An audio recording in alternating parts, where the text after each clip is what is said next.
Hello and welcome to ET Now Spotlight. I'm Anisha Jain.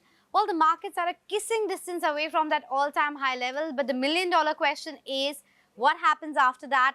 Does this rally have more legs to go? Let's try and decode just that with Nikunj, Dalmia, the managing editor of the channel. Nikunj, that's precisely the question. Where do we go from here on? Okay, now a new all-time high, great. Bookkeepers will remember 21st of June as the day when Sensex made a new high. 22nd of June, Nifty almost made a new high. In hindsight, when we look back and analyze these numbers would be irrelevant. It's just that when new milestones are achieved after a long gap, I think it just makes you feel special. The differentiating factor for me is that while Indian markets are at a life high, other markets are at a 52-week high. I'll say it again. Major markets, at least the ones which we track, let's say whether Chinese markets or Dow Even or US Nasdaq, markets, yeah. European markets, even the Japanese market, none of them are at an all-time high. So the vote of change always goes for where there is growth. So the acknowledgement, I guess, from global investors and from local investors is that the rate of change in India is going to be much more pronounced in this today's dynamic and in this today's unpredictable world. So it's a matter of honor, I would say, and it's a matter of pride that we are the only market which are now sitting at an all-time high. Even the mid-cap index is at an all-time high. Why have we reached to an all-time high? Variety of factors, we've discussed some, let's repeat them. Flows have reversed, easiest thing, flows have come back. But the difficult thing is to understand why flows have come back. When money comes back, it will come with an assumption, and there is an compulsion. Assumption is that interest rates have peaked out, valuations are no longer stretched, growth is going to be not uneven, but it's going to be real and stable, and markets right now not bothered about political stability. Those are the assumptions. True. The compulsion is that FI sold last year. Now they're running with tail between their legs because they've gone overweight on China. And in terms of a macro allocation, you cannot be away from a market which is the performing market. So India had become an overweight position in 2022. And I think it is marginally positive. Most of the portfolios either are neutral or marginally positive. Most of the portfolios, I don't know why, and from where does this brainwave come? Every time they go to China and they lose money. Yeah. I don't know from where does this brainwave come, but I mean, who are we to comment on somebody else's allocation?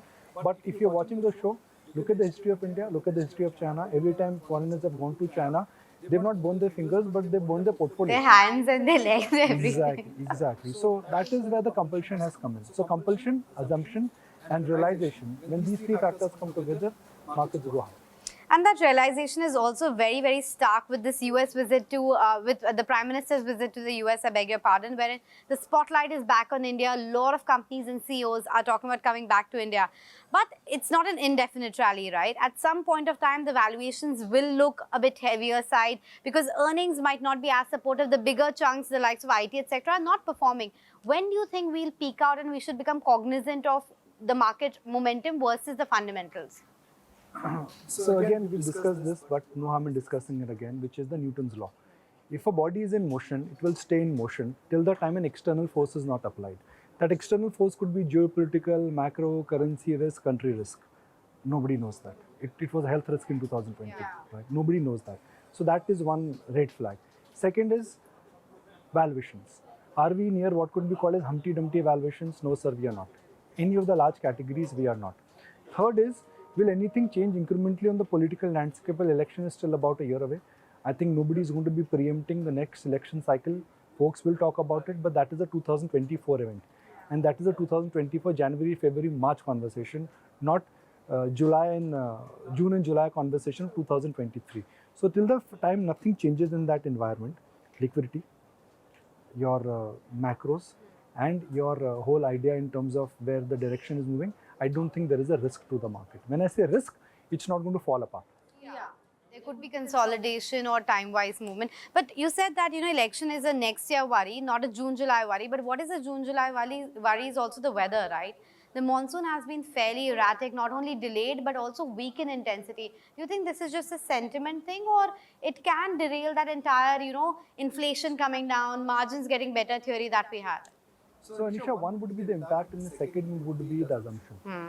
I think the impact will not be large, God forbid, fingers crossed, if monsoons is bad. Why? Because with each passing year, the economy has become much more mature and much more widespread. And right now monsoon is slow, but it could pick up. There is I mean, the history tells us that when monsoon has been bad, historically, what has been the market reaction that year? Not very Not large. much, yeah. Not much. That's history. But the positioning of the market is such that we are assuming everything to be perfect. In a perfect scenario, a small wrinkle also could have a large impact. So monsoons are bad, a lot of your assumptions will get challenged. And sentimentally, more than the real impact, I think the sentiment would be shaken up. So it's like a tree which you will shake, but that does not mean the tree is going to fall. But when you shake it, some fruits will fall. So I think we are in for a shakeout. Weak hands will get out, strong hands would come in. Just imagine, you've shaken a mango tree ever? I like that analogy. The roots are strong. Maybe you can shake the tree. Some fruits will fall off. Interesting there. But which are the fruits you think will fall first? Is it the rally that we had seen in the last leg on all these new age tech companies, Paytm, Zomato, which have nearly doubled from the 52-week lows? So why do fruits fall? Either they are ripe, Yeah. or they are too small that they were never able to grow with the tree. They aren't healthy enough to keep the grass there. So the unhealthy part is going to fall first, and the ripe part will fall second. I think the ripe part in my book would be fintech and consumer tech now. And I'm talking about not a permanent damage to the tree. Yeah. I'm talking about seasonal fruits coming out, right? That is largely because I think interest rates globally will go high. That's what we've heard from Fed, which means we are not done with the end We're of not the done. Yeah. global cycle. Second, anchor investors were selling, they are not selling, they will come back and sell. It's a matter of time, they want to cash out when the boom time is done. I mean, the same folks are selling at 350 a stock. Why will they not sell at 650 the same stock? The temptation to resist this kind of an upswing is not there. Third, the surprise came when the commentary changed from January, from a Paytm, from a Zomato, from a policy bazaar, that हम profit बनाएंगे. Path We to understand profitability. Yeah. the path to profitability. That we know. So where will the surprise come from now? They have taken an oath in terms of profits.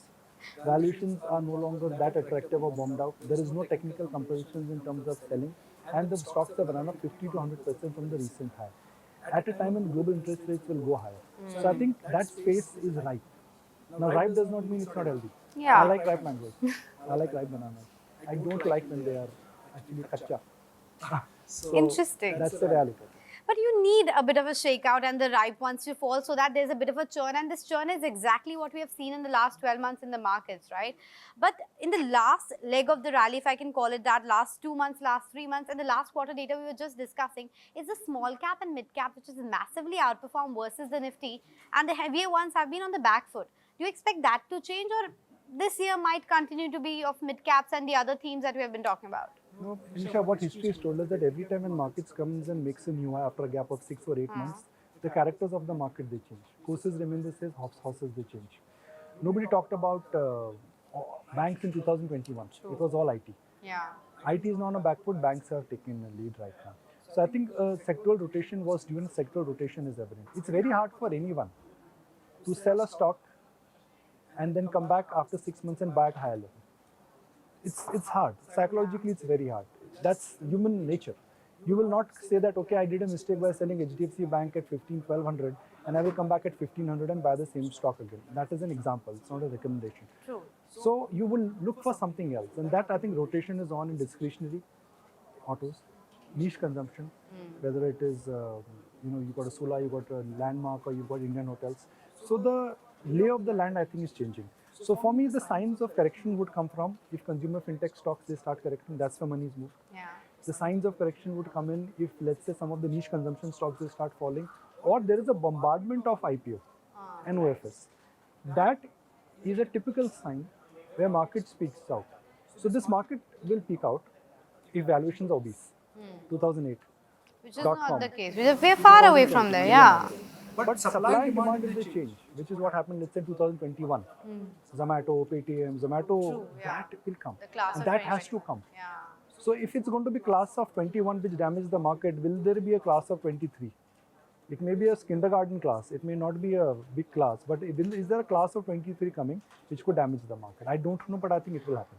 That's a very interesting take. But leave us, Nikunj, with one recommendation or mantra that the investors should follow. Is it because you talked to us about don't sell in May, that worked out great. What is it going to be in June and July? Hold on. No, Anisha, you got to first define your relationship with the market. As long as you know your relationship with the market, you pretty much then will be able to get an answer to what the right strategy for anyone is. Just like one shoe does not fit all, you have to have a relationship with the market. If you're in for trading, so be it. But then you have to understand where momentum is. If you're in for value, if you're in for long haul, then you could understand a good business. If you're in for next 3 years, see, if you're in for 10 years, you look at the vision of the management and cash flows.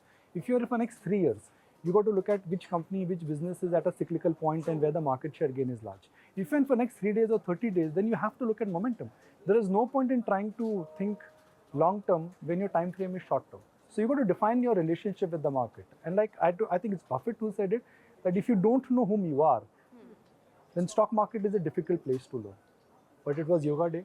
So if you have to ask me in that terminology, if you're a SIP investor, Shavashan, my friend. Okay, on that note, we'll head into that Shavasana mode. Thank you so much for joining us today. And that was the Market Chat with the Managing Editor. Perfect. Went great.